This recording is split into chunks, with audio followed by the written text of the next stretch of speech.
the eye. But eye is very tough because in dream also you see things. You have so many levels of eye sense to conquer. Next one is a beautiful sense organ, and that is also the next gross, and that is touch. Touch is something, as we will see later also, it's very intoxicating. Both ways it can work. Like somebody is hugging you, it can be very mesmerizing, and somebody slaps you, it can also be mesmerizing in a different way. So touch, and somebody gives you a punch, so totally floored. Touch can be very effective, and it has been seen that touch is very important element in any being's life. It can be a human baby. That's why doctors say that the mother or parents have to touch the human baby as much as possible. So it gives a total different dimension to the growth of the baby, and it's a healthier growth. So nowadays parents, most of them, don't do it, and that's why the growth, it seems, is not that healthy. So this touch is gross, and this gross touch leads to so many complications which create problems in our internal life. So if you have to restrain your internal and external sense organs, you will have to control this touch. How do you do? Simply don't touch, and don't allow others to touch you. But that will be like bordering on the communal. So you have to have a sense of proportion when you use this thing. Because you see, body has its own reflexes. The moment you allow somebody or yourself to use a sense organ, only up to some point you have control. Then the sense organ takes control of you. This is very much true in the case of skin. With all that, a warm touch or a warm shake hand, it's always healthy. Now here again, we need to understand the workings of skin. What is skin made of? Interestingly, if a doctor takes a scalpel and just makes a small incision, immediately he gets to the internal part of your body, wherever he makes that incision. Because the upper epidermis is very thin, it's not as thick as we think. And then there are dead cells, and then there's this hairs, root and all that. This is how our skin is made, and that's why probably they say beauty is only skin deep. Most of our time we are enamored, or we are, we want to keep our skin glowing, and there are whole hoardings in how 7 days, 7 hours, 7 minutes your skin will become fair and all that, fair and lovely and all that. And believe me, this is we have a obsession with skin, and particularly we Indians, we have an obsession with the fair skin. So we always think whatever is done by a fair skinned person in India or abroad is wonderful. So we have this constant obsession. Maybe this is a colonial backdrop or something remnant of the colonial era, but this is what is there. So we always want to keep our skin glowing, beautiful. We can't understand how the Africans, how they think what is beauty. We can't understand that. For us, white means beautiful. So skin deep beauty is not something we should think of. Why? You see a crow here, but why this crow suddenly? Shankaracharya wrote a text called Prabodha Sudhakara. In that text, interestingly, there are a whole lot of verses denouncing obsession with the physical beauty. And there he says that don't be very proud of your physical beauty, because if it were not for the skin, crows will be pecking on your flesh. Probably this fellow is trying to do that. So the skin prevents, that's all. Otherwise, what is there inside? All garbage, filth. So we should understand that. It may be little something of abhorrence in the beginning, but this is the truth. You see, human flesh produces the worst smell. If you go to some place where most of the times in rural setups, you have cows and buffaloes, dead, their carcasses floating and all, with all these floods you find so much. They don't make so much foul smell as much as a human dead body. So much of foul smell is generated. If you go to an operation theatre, so much of foul smell is generated. So what is inside is all filthy. Believe me, what we eat, we make so much of dressing and so much of cooking and all. The moment it enters this part, if it comes out, how beautiful will that be? So that is what it is. It may be very ugly to hear or not so palatable or relishable, but that's the fact. So we should restrain ourselves. There should be some self-restraint. There should be some point when we stop. It may reduce the sales of this cosmetic industry, but then it will also give us some sense. Now, what is the fun in just going on increasing the beauty which will not stay for long anyway? And then we have this tongue. Tongue has always been associated with control of our sense organs. And nowadays, of course, it has been associated with control because of health reasons also. Diabetes, for example. The moment somebody becomes a diabetic, all sweet in the world is wonderful, very attractive. There's something there. And doctors now, they make big money by telling the patients that you can eat whatever you want, only take my prescription and purchase the medicines and eat. So, tongue. Chaitanya Mahaprabhu, he once, he was given this sugar, not sugar exactly, what is it called? Candy. Candy, and it was put on his tongue and it just rolled off, dry. No saliva was produced at all. That kind of restraint he had from this sense organ. He had no salivation when he had something as tasty as a sugar candy. We use our tongue for many purposes, sometimes like this, but our tongue is a wonderful organ, and that is why it is guarded by all these teeth. And whenever there is a small sore on our tongue, automatically the teeth starts biting the tongue, because many people don't know this. There is a mismanagement in the whole system. Our system is very fine. So one small defect here and there, then the tongue gets problem. Now there are a lot of taste buds in the tongue. And unless a food particle touches the particular taste bud, it will not give you the taste of that particular food. So sweet has got a taste center somewhere. So unless that sweet touches that place, it will not give. And this tongue can create a lot of problems, not only while eating but also while talking. So we have so many dishes we eat or sometimes prefer not to eat, and also small babies talking on mobile phones, which is the general use of tongue. Now you all know this, but it's just an attempt to remind you of how caught we are in the snares of these 5 sense organs. Our position is really vulnerable. We don't have one enemy or 2 enemies to tackle. We have many enemies here. If at all you want to restrain yourself to do something productive, it need not be something spiritual, even something productive in the material sense. You need to restrain the activities at all these sense centers. Nose. Somebody has a flat nose, somebody a long nose. Some people are historically famous for their nose, and somebody are too nosy, putting their nose in all places wherever they don't want. You don't need them. So this is one nose. Now nose is again a very beautiful organ.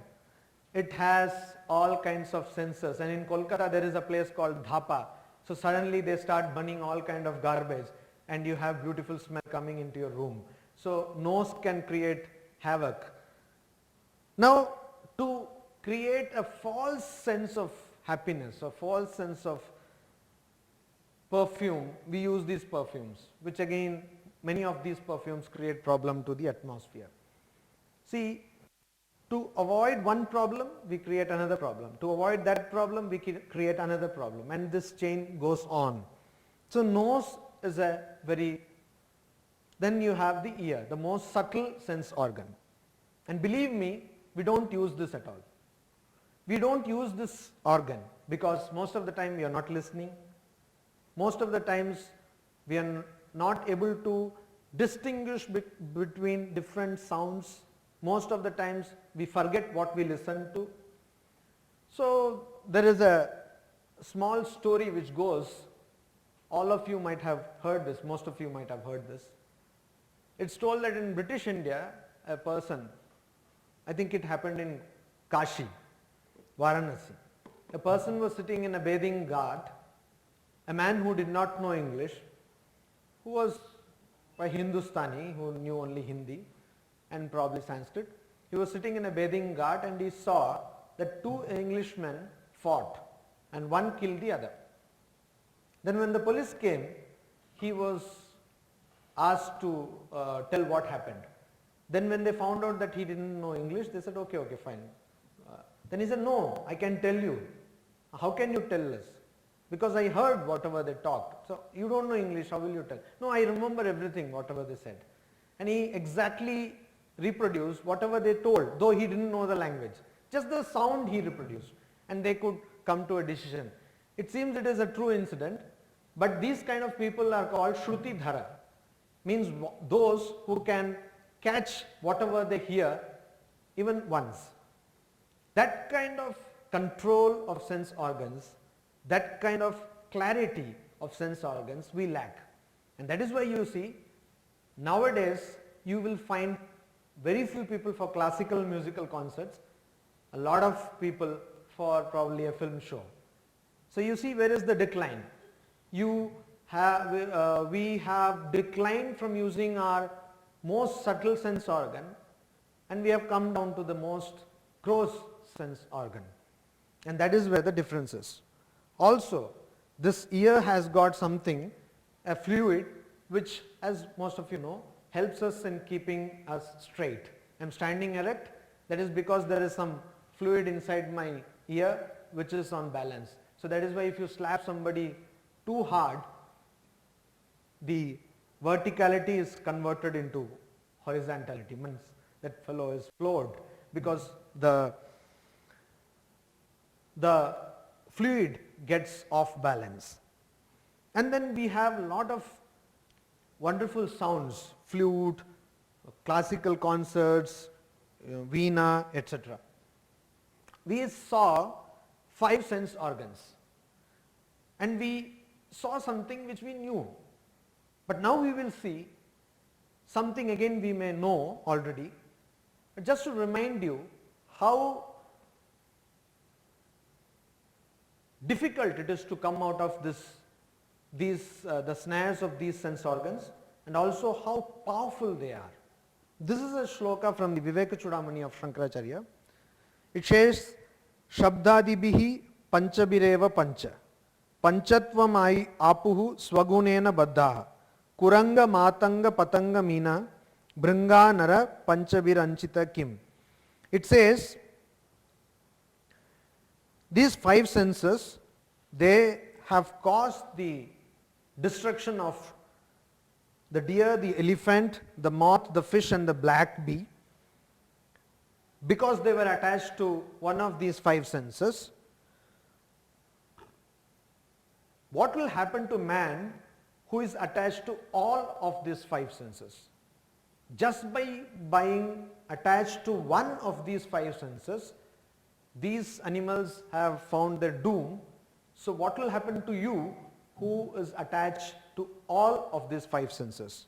What are these senses and what happened to these people, these animals? Deer. You see, this is a typical example of a deer listening to a sound. And the ears become erect, and this image you can see in any wildlife channel. suddenly it hears and it becomes very alert. At that moment, deer loses control or awareness of everything else. It's simply oblivious of what happens next. So all you need to do to hunt a deer is to produce some kind of musical sound, and that's all. The deer is transfixed there, and you kill the deer. So the hunter kills the deer using sound, and the deer doesn't know that, because deer is too obsessed with the sound. So what will happen to man who is also obsessed with sound? So some people talk to us in a very sweet voice, particularly those people who are in those banks or call centers, and suddenly we start shelling out money. That's how we find our doom. Then we have the next example of the elephant. Imagine a mammoth creature, elephant. But interestingly, this elephant is a slave to touch. Most of us are, but elephant is also a slave to touch. So how do these people get into bondage? How do people catch elephants? Elephants are there mostly in India, mostly in Northeast and also in Kerala in huge numbers. So in Kerala what they do is they have one female elephant, a pet. And whenever they want to catch a male elephant or any elephant, they just send this female elephant. And this female elephant goes and touches it's trained to do that. Touches the male elephant. That's all. The tusker is simply enchanted, and that's all. One touch is enough. That fellow can't move and is shown its trap and caught. So an elephant, such a huge creature, and one touch gone. So be careful when next time you try to touch somebody or somebody tries to touch you. This touchy business can be very touchy. So this is moth, which we know, and we've seen it every time, particularly in rainy seasons. They come and they come to the light and they are attracted and they die. Particularly when it is a source of light like tube light or the bulb, because the moment it goes and strikes, it dies, or when it is a candle light, it goes and it is burnt. Bait used to fish. A small worm can be the cause of death of a big fish. Fishes are very costly nowadays. So yes, the Hilish March, it costs 500 rupees or 700 rupees, very costly. So, but it is caught using a small worm. What will happen to us who are enchanted with all these sense organs? Then comes the bee. Now there is a small example, a small story about bee. There was a bee which went into a lotus and was drinking the honey, and lotus closes and sunset, and then the bee thought, okay, let me drink little more, and tomorrow morning when this again opens up, I will go away. And when it was night, elephants came and trampled over the lotus and it was finished. Something like that, the story goes. So bee again, when the flower closes, it finds its death. So all these creatures find its death by being attached to one of these sense organs, one of these senses, and we are attached to all of these senses. So what is our plight?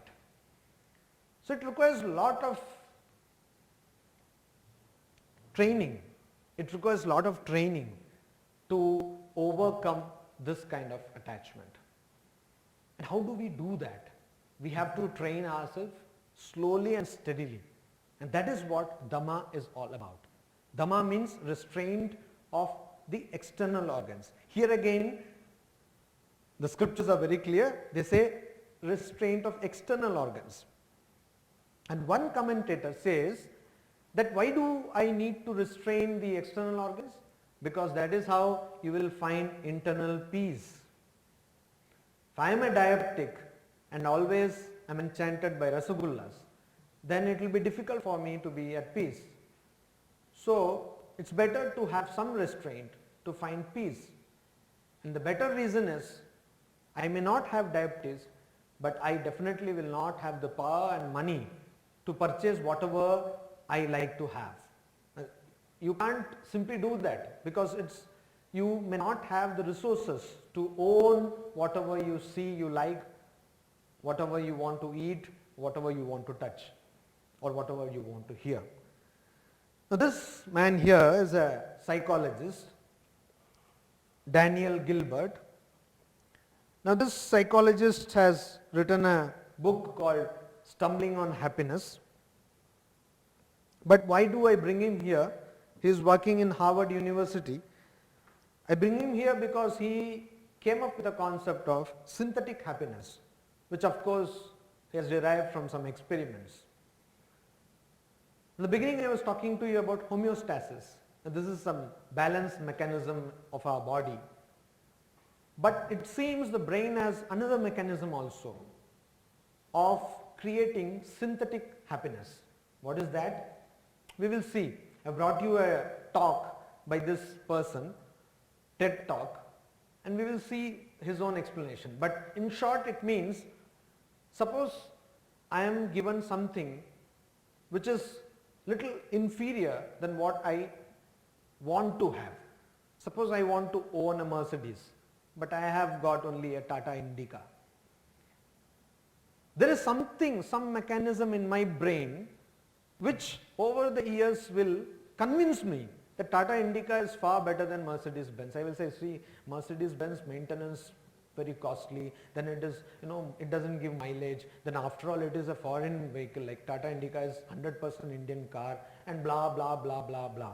I can give you a lot of logic why I should, or rather everybody should have Tata Indica. It happens all the time. You have Vodafone, you say Vodafone is the best connection. The next month you go to Airtel, you say Airtel is the best connection. Because you're hardwired to do that. Your brain has a mechanism, and it's interesting. Your brain has a mechanism to make you believe that what you actually possess, because you don't have resources to possess better things, but it will make you believe. That's why you see people who have ugly spouses, they think their spouse is the beautiful person in the earth. It happens, right? You can't have any logic there. But this is what happens. You are a school dropout and you have a great logic why you actually should be school dropout. Everybody has a logic. That is because we are hardwired to do that. Everybody purchases after being convinced about the benefit. It is not other way around that after purchasing he is trying to justify the purchase. Achha. So are you not convinced about the benefits of Rolls Royce? But when I am going for some other thing, either I don't have money or because of some other cause I go for another car. That's what. So probably this hardware mechanism, that's what I am telling about. Probably this hardware mechanism helps you in getting convinced that Rolls Royce is not so good. Tata Indica will do. We know that it is good, but then I can't because my resources, it doesn't tally. So our brain helps us. That you will see in his own talk. Now this synthetic happiness, if we develop on this synthetic happiness, if we all try to put some thought and put some energy to develop this, which is there given by God, then we can be very happy. Whatever, put in very simple terms, this is about contentment. Whatever you are, wherever you are, be contented. So you will be peaceful. As that person will tell you in his lecture, people who are given an option, when you have too many options, you lose your peace. That's what is happening today, consumerism. You have too many options. You want to purchase a car, there are 15 models at the same price range offering the same facilities. Which one will you purchase? So you are confused. So what you do, you purchase one car, after 2 years you keep on changing your cars. So that's what happens. You lose your peace. To avoid that, we need to have a system of synthetic happiness is what that person calls, but I will prefer to have a system of contentment, getting content ourselves with whatever we have. This is all about Dhamma. Then the shloka says, we go to the next one, which is Yajna. What is yajna? As soon as we say yajna, oh, this is about the person. Anyway, I told that. It seems he has won some prizes also for books. So as soon as we say yajna, immediately the idea of some, homa, some big fire, and some people mumbling some mambo jammo, some swaha, this is what comes into our mind. That's what we have, the general idea of yajna, like some great offerings of